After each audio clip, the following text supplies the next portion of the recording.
Alix de Hesse no nació para convertirse en un símbolo del derrumbe de un imperio. Nació para ocupar un lugar de privilegio dentro de la gran red dinástica que unía a las casas reales de Europa, y durante sus primeros años fue, ante todo, una niña muy querida dentro del universo íntimo de la reina Victoria. Había llegado al mundo el 6 de junio de 1872 en Darmstadt, como nieta de la soberana británica, y en su familia la llamaban Sunny, un apodo que hablaba de ternura, de cercanía y de una infancia que, vista desde fuera, parecía protegida por el rango, por la sangre y por el afecto. La propia Victoria dejó constancia de ese cariño cuando la describió como su querida y hermosa pequeña Alix. Nada en ese comienzo parecía anunciar que aquella nieta de ojos azules, criada entre deberes de cuna y afectos familiares, terminaría siendo recordada como Alexandra Feodorovna, la última zarina de Rusia, arrastrada por la caída de los Románov hacia uno de los finales más trágicos de la historia moderna. Su historia atrae precisamente por esa contradicción. Durante mucho tiempo, la memoria popular la redujo a dos imágenes que se superponen y a veces se contradicen.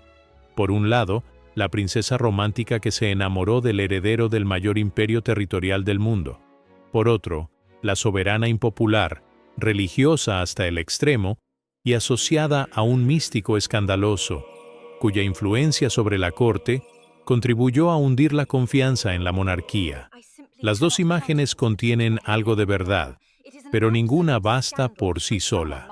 Porque Alix no fue simplemente una muchacha arrastrada por el amor, ni una emperatriz movida solo por la superstición. Fue también una mujer convencida de que el poder imperial tenía un origen sagrado.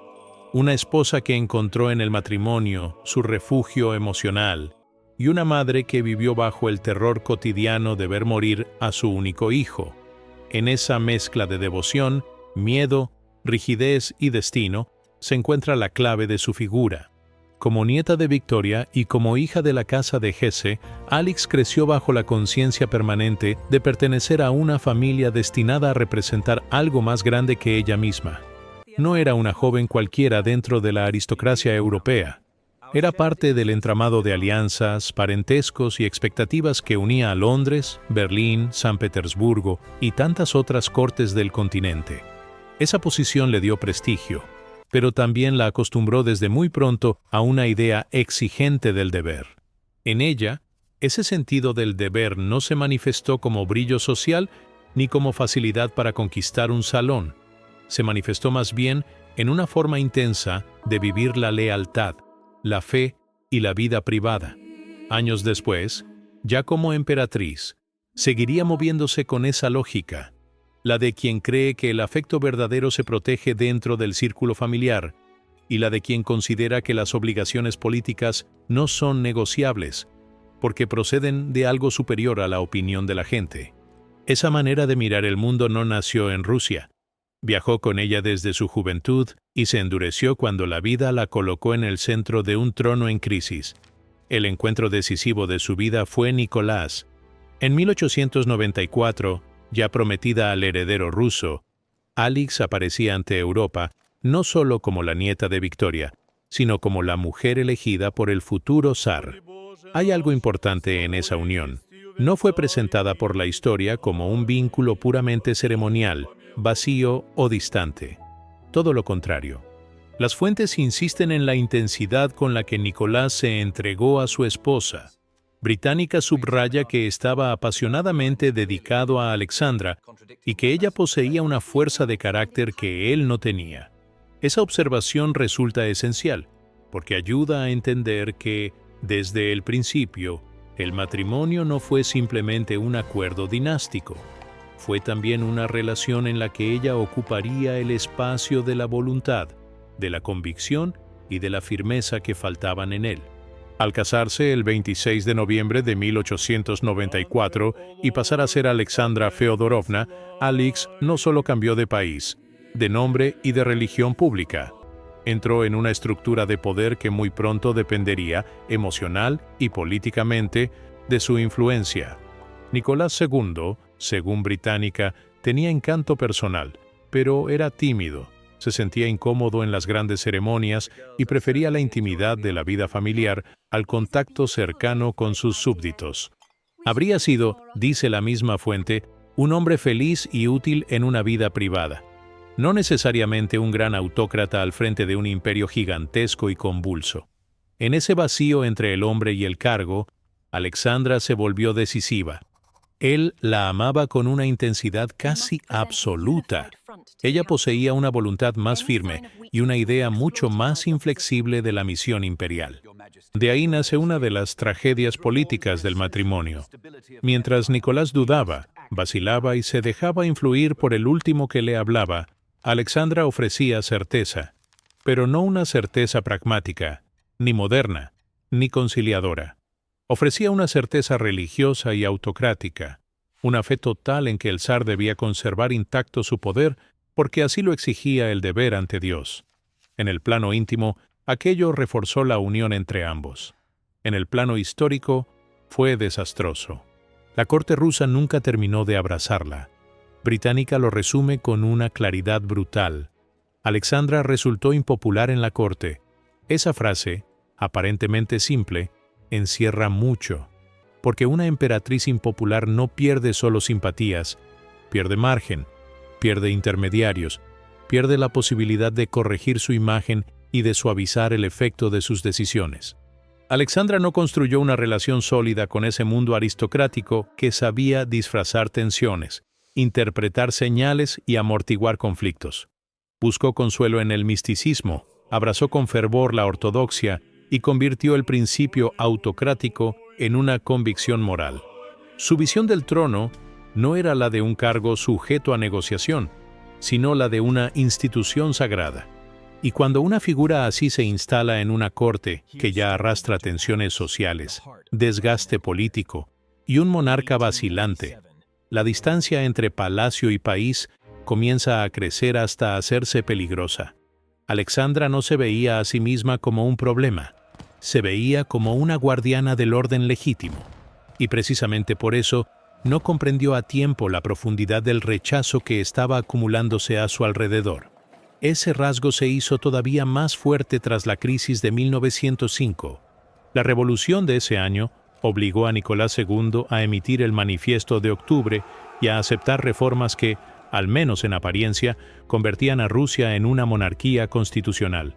Pero Británica explica que el zar siguió defendiendo el principio autocrático y que la emperatriz respaldó de forma constante esa visión, especialmente desde su conversión oficial a la ortodoxia antes del matrimonio. No se trataba para ella de una simple preferencia política, era una cuestión casi teológica. La autocracia en su mirada no debía ceder porque no procedía del pueblo, sino de Dios. Eso explica por qué, incluso cuando el régimen necesitaba flexibilidad, concesiones y lectura de la realidad, Alexandra se inclinó una y otra vez hacia la rigidez. En su mente, cualquier cesión importante no era una reforma prudente, sino una traición al principio que daba sentido al trono. Así, la mujer que en la intimidad podía ser una esposa fiel y una madre intensa, en la esfera pública se fue convirtiendo en un factor de endurecimiento. Su vida doméstica, mientras tanto, parecía ofrecerle el único espacio de auténtica felicidad. Antes del nacimiento del heredero, Alexandra dio a luz a 4 hijas. A ojos humanos, aquella familia podía parecer completa y luminosa. A ojos dinásticos, seguía faltando algo esencial. Faltaba el hijo varón que garantizara la continuidad sin discusiones, el niño alrededor del cual pudiera descansar la seguridad del régimen. Esa espera fue acumulando presión sobre una mujer que ya cargaba con la exigencia del papel imperial y con la frialdad de un entorno que nunca terminó de aceptarla. Cuando por fin, en 1904, nació el zarevich Alexis, lo que parecía la resolución del problema se transformó casi de inmediato en el comienzo de una pesadilla. Británica señala que el niño sufría hemofilia y que, en aquel momento, no existía tratamiento capaz de aliviar de verdad su condición ni de reducir su vulnerabilidad a hemorragias incontrolables.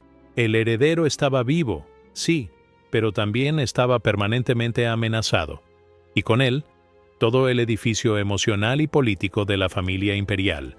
Aquí la historia de Alexandra deja de ser solo la de una emperatriz, y se convierte también en la de una madre atrapada por el miedo. La hemofilia de Alexis no era simplemente una enfermedad, era un secreto de Estado, una espada sobre la cabeza de la dinastía y una fuente de angustia diaria para una mujer que ya tendía al absolutismo emocional. Cada crisis del niño amenazaba no solo su vida, sino también la continuidad misma del trono. Cada golpe, cada caída, cada episodio desangrado podía precipitar una catástrofe íntima y política. Desde fuera, el público veía a una corte cada vez más cerrada y extraña. Desde dentro, Alexandra vivía en función de esa fragilidad. Y cuando una madre desesperada, convencida además de que su familia cumple una misión sagrada, cree encontrar a alguien capaz de aliviar el sufrimiento de su hijo, el juicio político se deforma. Ya no manda la prudencia, manda la necesidad. Ahí entró Rasputín. No como un detalle pintoresco de la corte, sino como una consecuencia directa del terror de Alexandra a perder al niño en el que descansaba el futuro de todo.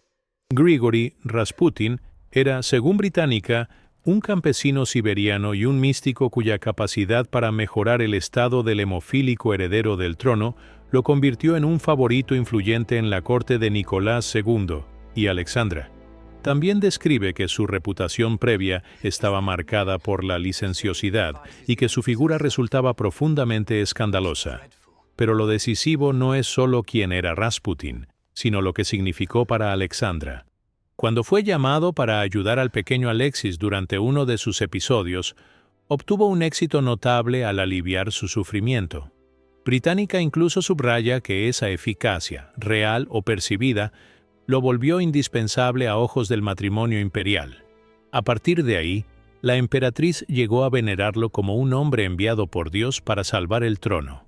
El salto es inmenso, de curandero útil a instrumento providencial. En ese momento, la fe, la maternidad y la política se fundieron en una sola obsesión. Alexandra no veía en Rasputin al aventurero que veían sus enemigos, sino al mediador que mantenía con vida al hijo y, por extensión, al futuro del imperio. Ese vínculo tuvo un precio devastador. Rasputin era ya una figura de escándalo, y Alexandra silenció las críticas. Británica lo dice sin rodeos. Su influencia era un escándalo público, pero la emperatriz acalló toda objeción. En un régimen cuya legitimidad se iba desgastando, la presencia creciente de un personaje así actuó como un veneno simbólico. El pueblo, la aristocracia, los ministros y muchos observadores veían una mezcla alarmante de debilidad imperial, superstición, intriga y desorden moral. Lo que Alexandra interpretaba como fidelidad a un hombre que protegía a su hijo, el resto del país lo leía como la prueba de que el palacio había perdido el sentido de la realidad.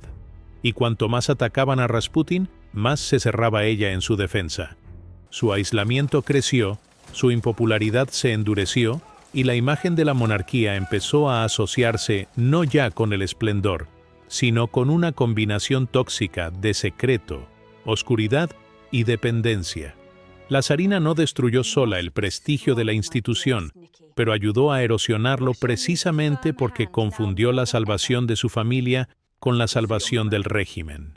El problema de fondo era que Alexandra juzgaba la política desde el lenguaje del deber sagrado, mientras el país comenzaba a exigir respuestas materiales, representación y eficacia. Tras la Revolución de 1905, Rusia no había quedado pacificada, sino aplazada. Británica recuerda que el sistema reaccionario del zar, incluidas las disoluciones de la Duma y la resistencia a una verdadera monarquía constitucional, extendió el descontento incluso entre sectores moderados de la nobleza. En ese marco, la influencia de la emperatriz no empujó hacia la adaptación, sino hacia la reafirmación del principio autocrático. Ella veía concesiones, la sociedad veía insuficiencia. Ella veía fidelidad a Dios. Muchos veían ceguera política. Ella veía conspiración de enemigos y debilidad de ministros. El país veía a un poder encerrado en sí mismo. Esa distancia es importante, porque explica por qué Alexandra terminó siendo tan odiada, no solo por quién era, sino por lo que simbolizaba. Encarnaba la obstinación del antiguo régimen en un momento en que el antiguo régimen ya no podía sostenerse solo con símbolos heredados. La Primera Guerra Mundial llevó esa tensión al punto de ruptura. Británica afirma que la mala gestión de Alexandra, mientras el emperador comandaba las fuerzas rusas durante la guerra, precipitó el colapso del gobierno imperial en marzo de 1917. Esa frase resume un proceso inmenso.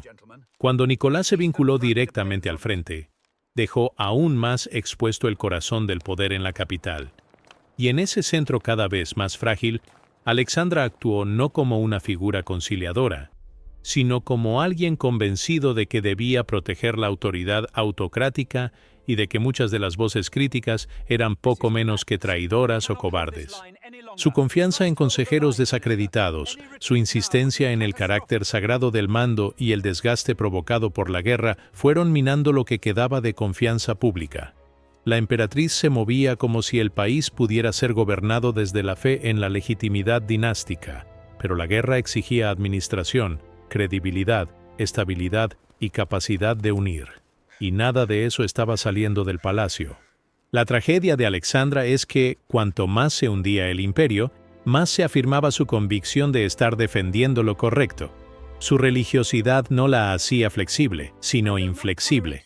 Su amor por Nicolás no la llevaba a corregirlo, sino a reforzar la idea de que debía mantenerse firme contra las presiones.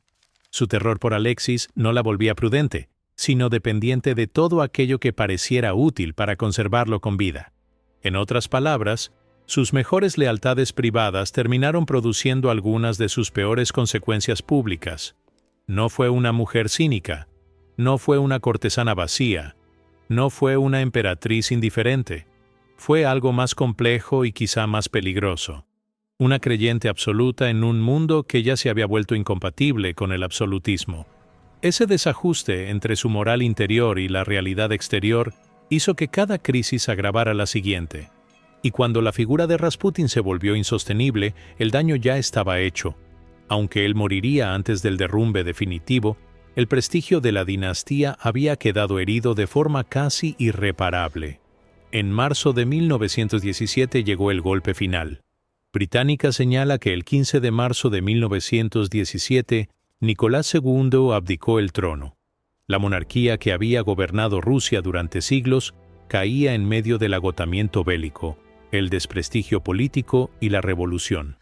De pronto, Alexandra dejaba de ser emperatriz en el sentido efectivo del poder, pero no dejaba de cargar con todo lo que había significado su figura. Lo que vino después no fue una salida honorable ni un exilio ordenado, sino la conversión de la familia imperial en prisionera de la historia. Las mismas fuentes de Británica explican que, tras la abdicación, el antiguo zar, su familia y sus fieles fueron detenidos por el gobierno provisional y que existió incluso el proyecto de enviarlos a Inglaterra, algo que finalmente no ocurrió. En lugar de ello, fueron trasladados primero a Tobolsk, en Siberia Occidental, y más tarde a Yekaterinburg. Ese tránsito contiene una humillación silenciosa. La nieta de la reina Victoria, la mujer que había defendido con tanto fervor el carácter sagrado del poder, se encontraba ahora a merced de fuerzas revolucionarias que no reconocían en ella ningún aura, ningún privilegio y ninguna legitimidad. Durante el cautiverio, Alexandra conservó lo que siempre había sido su último refugio: la familia. El espacio del poder desapareció, el de la intimidad permaneció. Y eso da a sus últimos meses una dimensión profundamente trágica. Todo aquello por lo que había luchado parecía reducirse al estrecho círculo de los suyos. Ya no podía salvar la monarquía, ni corregir la percepción pública, ni proteger la autoridad del trono. Apenas podía seguir siendo madre, esposa y creyente dentro del encierro. El derrumbe político se había consumado, pero la lógica íntima de su vida no cambió. Siguió viendo el sufrimiento a través del deber y siguió aferrándose a la idea de una misión que, incluso derrotada, conservaba para ella un sentido espiritual. Esa fidelidad final puede despertar compasión, pero también completa la ironía de su trayectoria. La mujer que había querido sostener el imperio por devoción terminó reducida a sostener solo a su familia en las horas previas al fin. La noche del 16 al 17 de julio de 1918, en Yekaterinburg, Alexandra, Nicolás, sus hijos y sus acompañantes fueron ejecutados por los bolcheviques.